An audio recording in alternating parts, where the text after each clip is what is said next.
listeners, and welcome to another week on Chasm Converses. This week, we're breaking new ground. My guests are Zach and Sam from the Utah-based band Roseburg.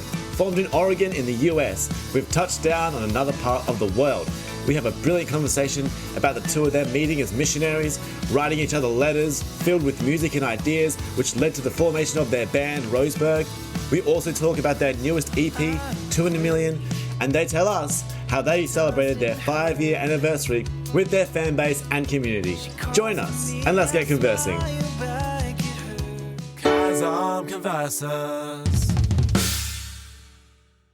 Zach and Sam, welcome to Chasm Converses. Thank you so much. It's nice to meet you, man. It's so cool to have you guys here. As I was literally just saying, this is the first time that I have talked to someone from America. This podcast is going all over the place now. So I'm so excited to have a conversation with both of you guys about yourselves, your music, and about your band Roseburg. Yeah, that's awesome, man.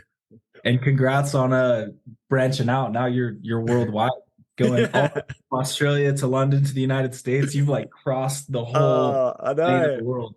Crossing the oceans all together. It's absolutely crazy. But no, either so, it's so great to kind of like, meet you guys and all the rest of it. Well, what time is it over there in America currently? Are you guys all in the same like in the same spot right now? Yeah. Me and Sam live right down the road. It's 11 a.m. here right now. Oh wow, awesome. What about you? It's like 6 o'clock at night. So Man, and I jumped into this call and said good morning to you. I'm feeling yeah, sorry about that. That's completely fine. That is completely fine. No, it's so crazy because like my last couple of guests that I have had on, a lot of them are sort of based in Australia and whatever. So whenever I call them, it's always in the morning for me and it's always nighttime for them. So now it's like a switch dynamic. So now you guys are in the morning and I'm in the nighttime. It's absolutely crazy. But either way, I'd love to start chatting to you guys about your music and all the rest of it. I'd love to know how you guys sort of got into wanting to be musicians. Is it something that you kind of always had a knack for, or something that you always wanted to do? Or is it something that you kind of fell into as you sort of grew up and progressed through life? Let's start with Zach. Yeah. I always was kind of keen on doing music. Always. It was, I mean, it was really more just like, I always loved anything like creative. Like when I was young, I was always singing. I always loved singing, but I didn't really get into playing instruments until like a little later on. Mm-hmm. But I was always like writing music and like I would put on like plays, like musical theater at my house and invite my neighbors as like an annoying little ADD kid. So I always loved that. I loved like making movies with my friends. And then kind of around high school is when I really like locked into like music as something that I wanted to take really seriously. Right. My family ran a little like local recording studio where I started like learning. I've always been like a big studio guy. So I love like the music production side of things and audio engineering. So I was like engineering for a lot of people, started producing for local bands and writing for local bands. And then but it was always kind of my big goal to eventually, hopefully, be an artist for myself. And then I met Sam, but I'll let him kind of give his background too. Absolutely. That sounds incredible. That's wonderful. Yeah. Sam, go on.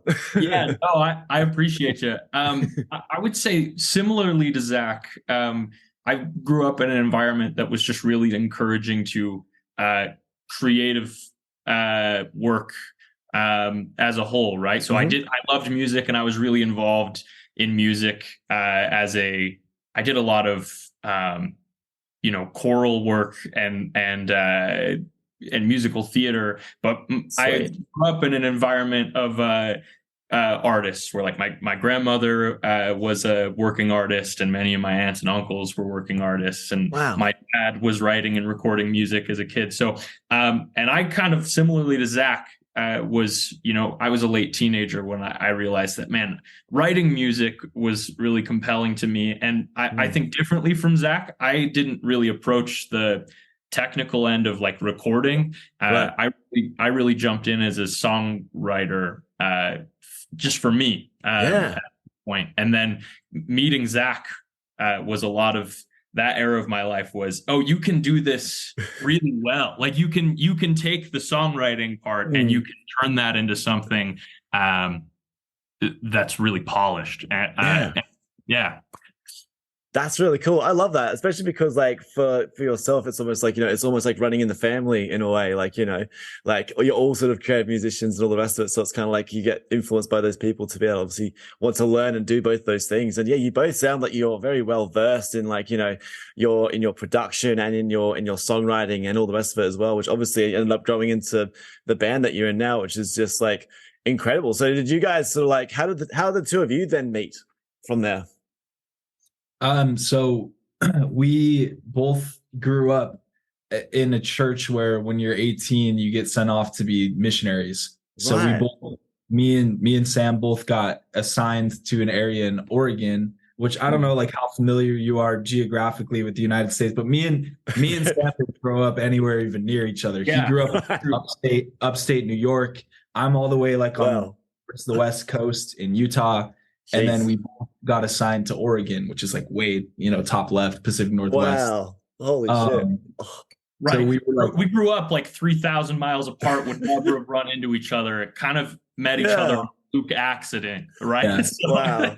That is a chance meeting in a way. Brilliant. Yeah. Brilliant. It's pretty crazy. So we met when we were both assigned to a town. It's like a little town called Roseburg, Oregon. Which is why we got our name Roseburg for the band. So that's kind of why we decided to name the band Roseburg.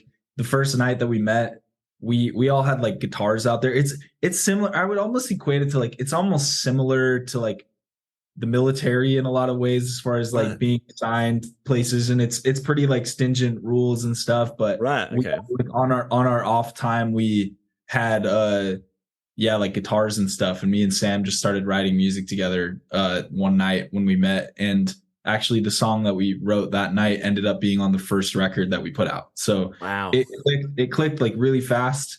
And from there, like I was saying, like I'd always wanted to meet collaborators that like, I could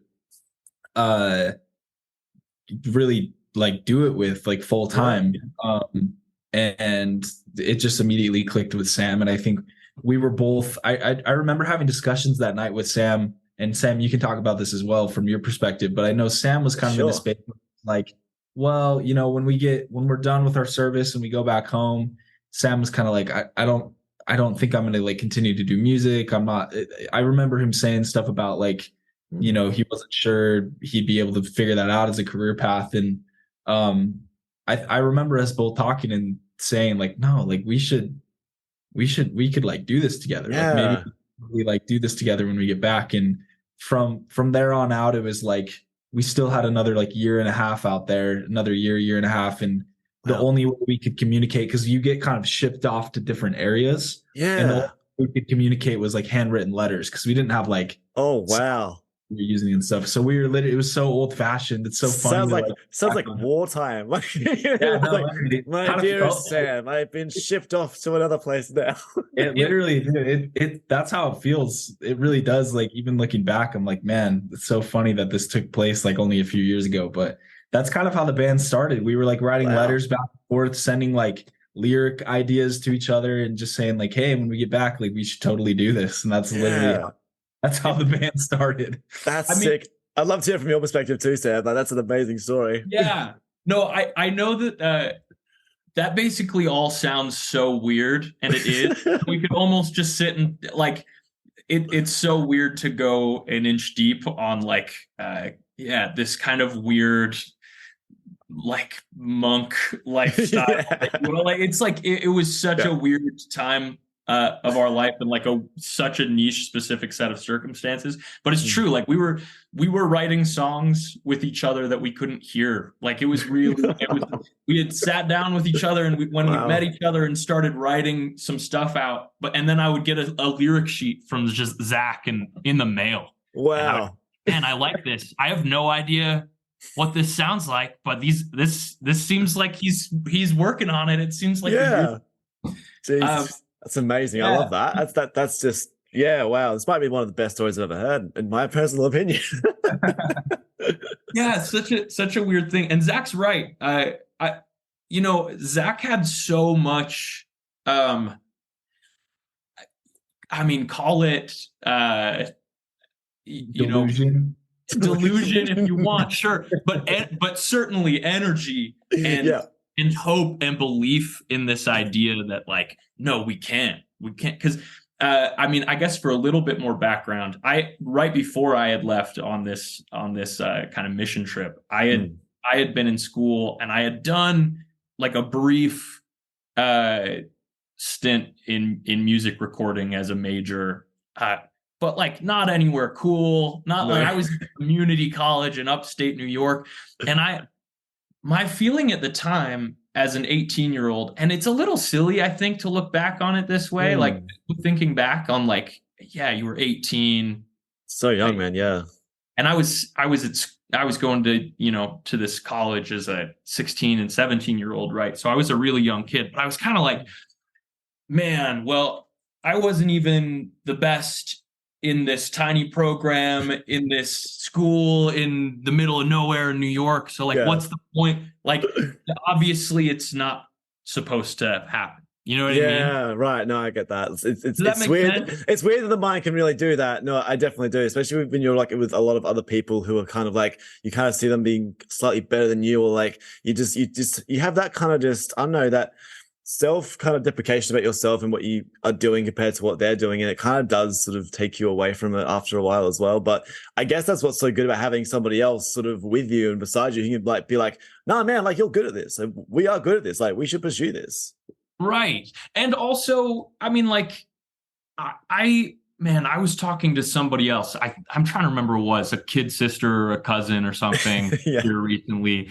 And the idea of like, they were expressing some frustration about their creative process as they started writing. And I'm kind of like, man, this is the idea that you would try this up front and be immediately like great at it is a little silly. Like your job right now as a 16-year-old is to write 1,000 bad songs. Right? Like get them all out of your system. Get every bad song out of your system, and then you'll be able to write the good song now.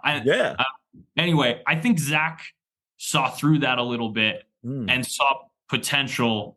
Man, I'm just really grateful. Like truly, like it was. I'm really glad that we met. And again, Zach has always been really great at just making everyone feel the excitement about the thing. Oh yeah, awesome. Even me. And So he's like the one who pumps everybody up when you guys go to play a show or something like that. Like he gets the energy going. It's just like absolutely. I don't know about the shows. I'm the one that's a nervous wreck before the shows. Oh right, yeah, shit. But I do try to have like the motor to like finish stuff and like get projects going and make sure that it's all like moving, because I definitely have like that belief even still there that we can turn this into something really special. Like the potential's there, and it was the goal starting this band. And it is funny to look back to my like 18, 19-year-old self, where like my goal was not just to like start a band. It was like I was like, we're gonna be the biggest band in the world. It was there was like no filter at all. And like obviously like you have to maybe change expectations as you get a little older, but like that's still something that like I think that just pulls really great work out of you when you're like, hey, we're doing this for like a purpose, like a reason to like expand our lives and our circles and our everything, and kind of pushes stuff out of you. I agree.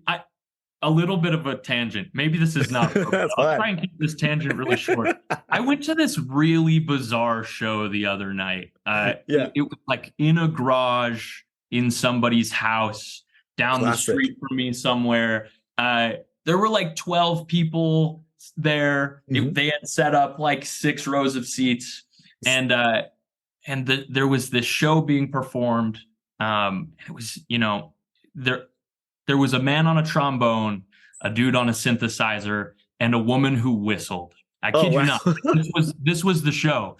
But before they got up and played, he had said, "We are here to redefine musical theater and music in general." And I was like, wow, what a belief about what you are doing. And even though that thing was so weird, like that, I mean, again, a man on a trombone, a dude on a synthesizer, and a girl and a whistling, the show was so elevated to me by the idea of how how big and important that thing was to the people who were doing it.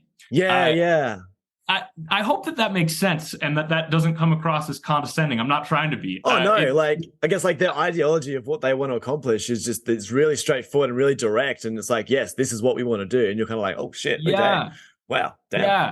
And I mean, I guess to quote Zach without Zach's permission, but I think it's really interesting here. I've heard from Zach before, and I think it's really cool. Zach says to me sometimes, man, to me, like, Roseburg is the biggest band in the world because it takes up that amount of space in my psyche, right? In my mind, it takes up that amount of my emotional. Yeah. Think about like maybe this is a bad metaphor, but you've seen those maps of like the way that your brain thinks that your body looks. Yeah. Like, right? That like to your brain, because of the way that you receive sensory input, like your head is huge and your fingers are massive, right? Like this takes up all of the sensory input of your body. Yeah. Like Roseburg is like that to us. And I think all creative projects are like that to the people who are making them and who are really invested in them. Like they take up a bigger space. Oh yeah, for sure, in their man. brain than maybe what they represent. Even in like their life and stuff as well. Yeah, no, it does. Even like in like, you know, when you've got like a creative project or like a band or something like that, like you put so much into it through your creative energy in your mind as well as in your body, even in your time, like so much time goes into doing it as well. And after a while, it can become like the biggest thing to you because it's like, this is what I'm spending all my time and all my life doing. Yeah. So to me, this is like the biggest thing I can possibly do. But then that energy sort of like, I think it kind of oozes out into the people around you when you talk about your band or when you talk about what you're doing, and they can kind of feel that like, nah, man, these guys really want to do this. And I can feel that in them. And I can feel that in you guys from right now, just talking to you guys, like you guys ooze so much creative, positive energy. And I absolutely love it. Oh, I appreciate you. Thank you. I would love to just like jump into just like the music and the things that you guys have released, because you've got so many cool things that you've done. And like, you know, you had like a first EP and then you did an album, and then obviously you just had like a second EP release just recently as well. Like you guys have been busy with so much over the last, what, like 5-ish years or so that you've been? 5 years now. Yeah, I think we just had our 5-year band anniversary. Yeah, that would have been a fun time. Did you guys do much to celebrate? We did. Yeah, we did a whole kind of weird thing where we called it Radvent. We did this like thing with kind of our community and our fan base where we did this kind of week-long celebration where we had like exclusive merch stuff going on. We released a song. We did like a bunch of live streams and stuff. So we tried to make it as much of an event as we could because it was cool. And I'm really big into that, like anniversaries and looking back on, you know, what we've done. I just think that that's important. So reflection is very, very important. I'm also very much into that kind of stuff too, because it's good to see like what you've done and where you go, and then you can sort of come back into the present and see where you're going to go from there. But no, that's so cool, man. I love the fact that you guys did that. You've done that, because it doesn't just mean that you're sharing it with you and your members. You're sharing it with everybody that you've been a band for 5 years. That's really great, man. Yeah, because that's what's made the whole thing like feel important and special along the way. As while Roseburg's not like the biggest band on earth, we're getting there. Yes, but, like, absolutely. but we're it's certainly like a lot bigger than us, and that's where the real like magic and power is realizing that like Roseburg has taken on a life beyond just like the four of us in the band.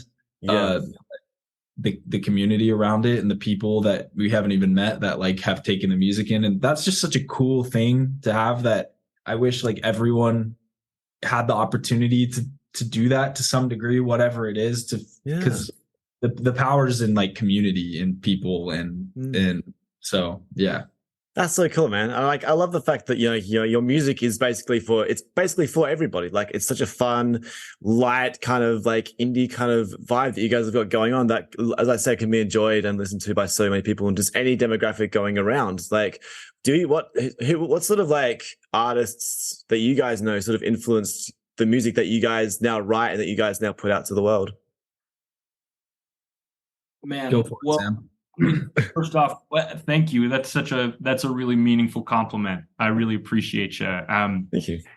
You know, it's funny. Roseburg has a lot of like different influences. It's one of the fun things about being in a band is that obviously there's four of us and we come from different backgrounds. Mm. There were a handful of things that I think tied us together, and artists that united us a little bit, that we could kind of say like, okay, here's some common ground. Yeah. I know that, for example, like we all grew up really big fans of like Coldplay, Hey. Young the Giant, Zach, who else? Who were some of the ones that we were talking about in the beginning? Phoenix. Yeah, we were growing up on a lot of that kind of indie, like when we were in high school, I think a lot of us were into like Phoenix, Two Door Cinema Club, Vampire Weekends, like a lot of those kind of indie pop rock bands that were doing really well. Yeah. But certainly like Coldplay was a big like common ground influence for us. Okay. I think we were all above average Coldplay nerds. Yeah. I mean, I was in an indie band like as a bassist for 9 years back in Adelaide, with some friends that we started the band with from high school, and the lead vocalist who wrote a lot of the songs, his main influence was Coldplay as well, and so that sort of was the same sort of thing that influenced our band to write songs that were of a kind of a similar nature, and that lasted for like almost 9 years. And it's crazy, but I love how they just like they influenced so many different people to write songs so similar, and like I can definitely feel that in your guys' music as well. But it's also slightly different. It also gives you guys a bit more of a tinge of your own songwriting too.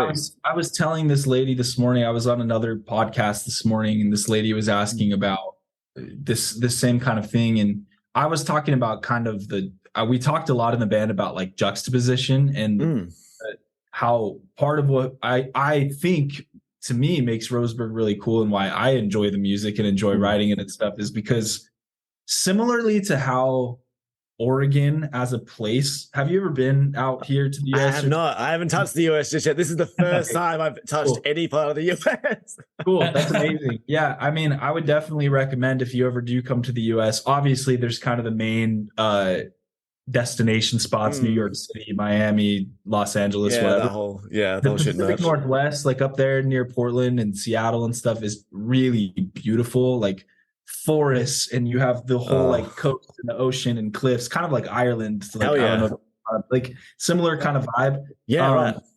You have this like really like beautiful surroundings, but it's also like a very like industrial kind of place, like lots of small towns, similar to like I don't know if you've gone up north in England, like Manchester and like, kind of that same kind of vibe.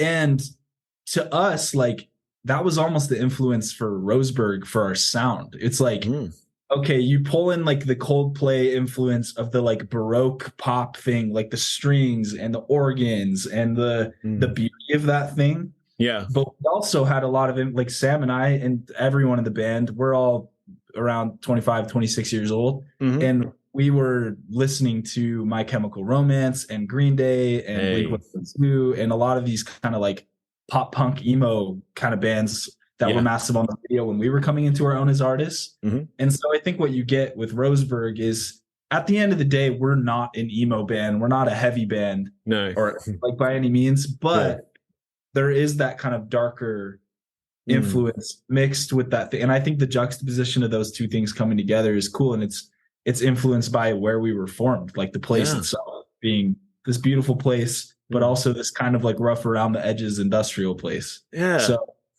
that's kind of the main influence for Roseburg, is that kind of weird juxtaposition of dark versus light, you know? It seems like it'd be so true to you as well, because it's really from that place that you sort of bring it all up from. So that's really good, because I mean, it rings true in like your songs and all the rest of that. Like, you know, your sound is true to everyone in the band because it's something that you've all crafted and made together through being a part of that place, which is just, it's so awesome, man. I absolutely praise it. Thank you. Thank you. Thanks. I would love to go into, because obviously you guys did an album before you did your most recent EP, the Righteous Punk album. How did you get Knell Quinn to be on that album? Because that was one of the weirdest things when I was looking through. And one of the bands that I know from Adelaide, they just released a new song as well called Four Leaf Clover that also has Knell Quinn on it. So he's just sort of popping up everywhere at the moment. Can you tell me that story?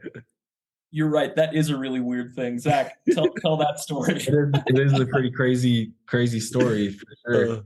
Yeah, I mean, Kellen certainly has featured on a lot of stuff. I know that's something that he really enjoys doing, popping up even on smaller bands, records and stuff.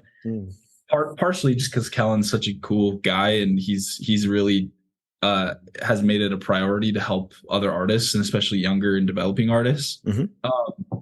For us, it was a few years ago. We had just released our first kind of EP, and me and Keith, our drummer, kind of primarily were the ones that were influenced by Sleeping with Sirens and Kellen, and were big fans of his. And cool. Kellen actually grew up in Medford, Oregon, which is only like an hour and a half away from Roseburg. So he's kind of from the same area where the band started.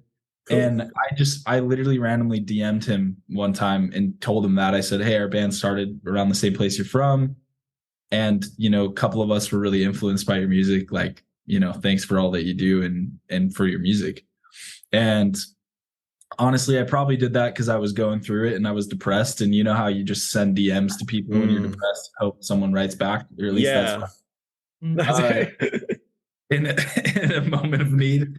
I probably had some depression sleep that night, and then I woke up and Kellen had written back. He really went the extra mile. He posted our EP like on his Instagram and put the link to our Spotify in his bio and followed us all. And he gave me his cell phone number and he said, hey, I'm moving back to Oregon actually this next month. Like, we should get together and we should talk. And wow.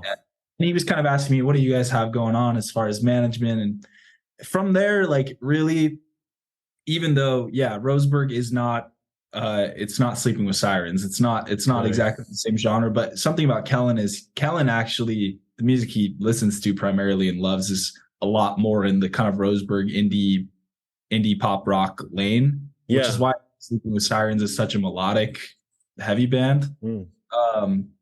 And from there, like, Kellen just became a really good friend and mentor. And it was really nice being, 20, 21 years old, trying to get a project off the ground, to have somebody that had already had a lot of success and was respected and had some connections, but more than anything, just had a lot more perspective than a lot of us did at the time. To talk me off of ledges and all the things, calm me down.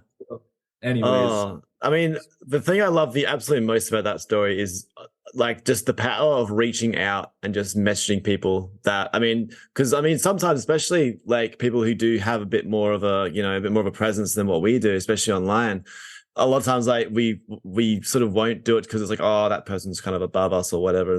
But especially in this modern day, there's the opportunity is there to reach out to people like that and whatever. And honestly, I've had it myself doing this podcast, just reaching out to people and asking them to have conversations with me or whatever. And I am always so surprised when they say yes, because I'm just like, oh man, why would you want to talk to me? That's so weird. Like, surely they'll say no. But then like, just because sometimes you really don't know what's going to happen until you ask somebody something and you reach out to them. And that's so awesome, man. Because that obviously just had the best possible like result in him wanting to help you guys out and be really involved and invested in your music. That's such an amazing story. Absolutely. I agree with you. And it's, it's obviously not going to happen every time, but it's important to put yourself out there and, take it. It's funny because it's really not much of a risk, but it definitely feels that way. Yeah. Like, sometimes you can feel kind of silly or goofy reaching out to somebody or putting yourself out there, releasing music in general. Some people just feel silly. And there are small risks and big risks, and small risks can also lead to really big, high rewards. So exactly. It's so cool, man. I mean, credit to Kellen in that story too, for just being the best dude, right? Yeah. Like really, that's the thing, is Kellen's just kind of the best guy. 100%, man. Like, he doesn't do any of that. He just decided to do it out of the kindness of his heart. I absolutely love that, man. I don't have a lot of time left with you guys, sadly, but I'd love to finish off talking to you about your most recent EP, 2 in a Million, which I'm very, very, very happy with. I gave it a massive listen yesterday. I listened to it all day today as well. It's such a good, it's such a good record, man. So good. What was like? Did you guys did you have a great time recording it, writing the songs? Have you played shows for it already? Like, give us the big spiel. Can I give the big spill? Go for it, Sam. It's time to shine, bro. Did we have a great time writing it? Kind of no. Like, to be honest, I mean, the big spill on that record was that it was hard. So we were obviously we put out our last record at the beginning of 2020, and we know what happened, right? So we prepared. We had done a big Kickstarter. We were ready to go. We had set up a national tour, which was a really big deal for us at the time, right? We were 22-year-old kids, and things were picking up steam, and that was really disheartening. Basically, like we were a week and a half away from. I was about to kind of quit my job and go on the road and get to do the thing that I wanted to do. Yeah. Damn. So I mean, the spark notes on that is that that was really disheartening for everyone, and we kind of took what was at the time an indefinite hiatus. We were like, I guess we'll do this again someday, maybe, right? And there were definitely some hard feelings in that era too. I think exacerbated by that situation, and so we kind of weren't sure, necessarily if we were going to do another record. And I'm really glad we did. And we got back together, and we had worked on some other things together, some other projects. And when we decided that we were going to write another Roseburg record, I don't know, Zach, maybe you can jump in, but to me at the time, and I think in our discussions about it in the past, it was kind of like, this is the getting back on the horse record. Like, the job of this album is to get back into it. And I think the feelings on that have changed over time, but that was definitely the feeling at the front, was like, all right, we're just building the kinetic energy again. This record, the job of this record is to write a record. And I think we all that now, but that was the feeling at the beginning. Sorry, I'll pass you to Zach. I refer to it as like a utility record for that exact reason. It was like, well, it's not pretty. It doesn't feel as glamorous as maybe past records had felt. And when we had maybe more going on to, feel like it was maybe a little more important, or like there was more of an audience, and that did feel bad. And we had just, grown up, and we have more responsibilities. I got married during COVID. One of our members had a kid. Everyone had grown up a lot, and a lot had happened. So, in a lot of ways, the record, it wasn't fun to make. It was hard. It was kind of just like getting the wheels turning again. But that kind of became like the theme of the thing, and why now looking back, we're really proud of it and we're really happy with it. It's really a record about resilience and taking your second chance, 2 in a million, right? Like, second chance to do this again. And we did it, and we got through it anyways, even if it was hard the whole time. And we did it, and we still proved to ourselves that we can write music that we love and that other people love. And we are really happy with it. In fact, me and Sam have kind of been talking to each other and kind of agreed, like, hey, I think this is actually our best work as a whole thing. I think that we did a lot to really dial in what Roseburg is, and kind of like center up on our sound and refine our sound. Which, by the way, is one of the great things that came out of COVID, is we all started solo projects and working on other things. And one, that the catalyst to Roseburg coming back was Sam wrote a record with his dad during COVID that the whole band ended up kind of coming in and helping get over the finish line. And that's when I realized, like, man, we love working with each other still. But it also made it so everyone could kind of have a creative outlet for themselves. So when we come to Roseburg, we can really focus in on, like, what is Roseburg sound and what's the best for the band. And I think that's what this record kind of stands for, is like, this is Roseburg's sound when we all 100%. Come together. That's awesome, man. I absolutely love that. It's also so important for people to obviously go away and do side projects and get your other creativeness out of music, because sometimes when you are doing the sort of the same thing with the same people, it does get a little bit stale after a while. So I guess, I've had it obviously with bands as well, where we've, people have gone off and done their own stuff because they need to feed that other energy inside them of music that they want to get out with themselves. Or that's slightly different. But then when they do come back in, like, the energy is built straight back up, because they can then hone in on this one big project that they've got with yourself. And that's so wonderful that you guys have got that energy. And that sounds like that would have been a great time to like write a release with your dad, Sam. That sounds sweet. How'd it go? That's almost a whole nother story. But yeah, it was one of the big joys of my life is getting to write an album with my dad. I mean, how weird is that, and how and to get to have that relationship with him. So no, I'm really happy to have done that. That would be absolutely brilliant, man. Sadly, we're out of time now, but it's been honestly probably one of the best conversations I've ever had on this podcast. To have the both of you here. I've never had two people on at the same time as well, so that's another thing. That is the first today. So yeah, we're really checking boxes today. Nice. Yeah, exactly. Episode number 37 is going to be a big one. But no, I really appreciate you both being here, Zach and Sam. It's been an absolute pleasure to talk to you guys today about Roseburg, and also just about yourselves, and just to kind of get to know you guys better and all the rest of it. You've had some amazing stories to tell. I mean, how I could do another fucking hour on this podcast if I had the money to do the Zoom call. Even so, I can't thank you guys enough. Likewise, we really appreciate it. It's been a great interview. Thanks for the really thoughtful questions, and congrats on episode 37 and your first US episode. I hope that you can continue to have cool conversations. So we'll stay in touch.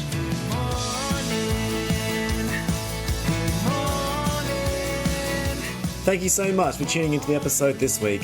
I hope you enjoyed the conversation with Zach, Sam, and myself. Go check out Roseburg, listen to their music, and watch their videos. Give them a follow on the socials as well. There are links in the description of this episode.